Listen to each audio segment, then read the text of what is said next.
Question: how can intelligent people believe in God?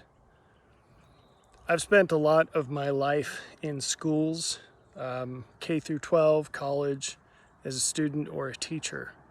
And I think that if my entire exposure to the school system was limited to kindergarten classes, I would be very dubious about the claims of those who have attended middle school, high school, or college.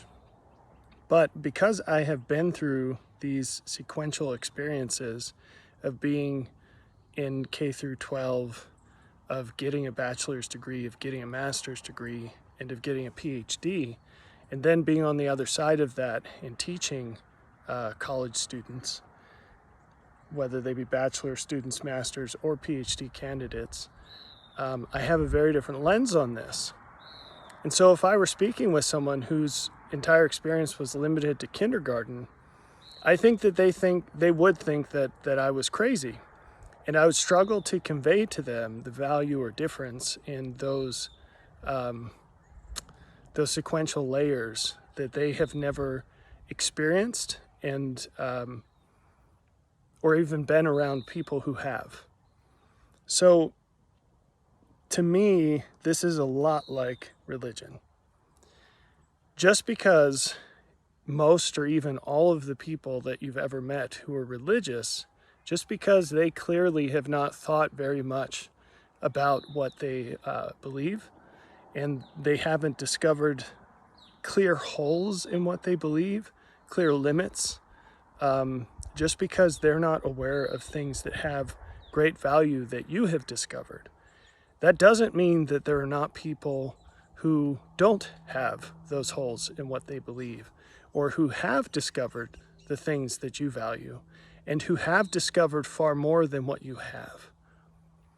It's odd that we are so quick to accept the fact that so many academic disciplines require 12 or 16 or even 20 years or more of dedicated study in order to have a mastery of them, or in some cases even just a familiarity with them.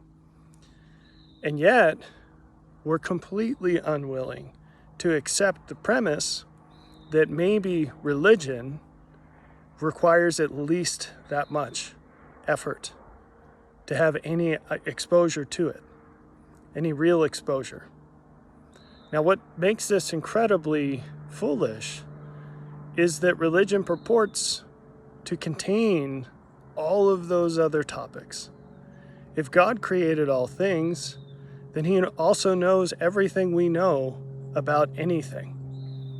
And if He knows all of those things, and if Christianity in particular purports to be this shared knowledge with and of God, eternal life is to know Him. So how could you think that contains or would be a shorter path or an easier path than knowing what it purports to contain? So this isn't logical at all. And again, if there were some demographic, some place you could go, like a church, where there were a bunch of seeming advocates for education, and yet they all were just kindergarten students. If you came away with an impression that that's all it had to offer, you'd be sorely mistaken, and you'd miss out on everything that comes beyond that. Now, education is not some magical thing. It's valuable, but it's not the end-all be-all, and certainly degrees are not the end-all be-all. But God is. This is serious business. And if you really want to be able to say that you've looked into this adequately enough to have an informed opinion about it, the first thing you need to do is find yourself some people that actually practice what they preach, who don't just say they believe God, but they've actually exerted a whole lot of effort in getting to know Him, to try to understand what He's like, actually reading the scriptures and actually living what they say. Once you've found a few of those, and you've gotten to know those people, then you'll have a much more substantial basis to onto which you can build your opinion of whether God exists or not.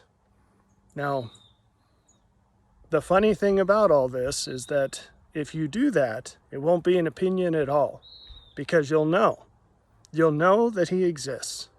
You'll know it just as sure as you know anything else, and you'll know it with greater confidence than you know anything else. And you'll know it in the same exact way that you know anything else.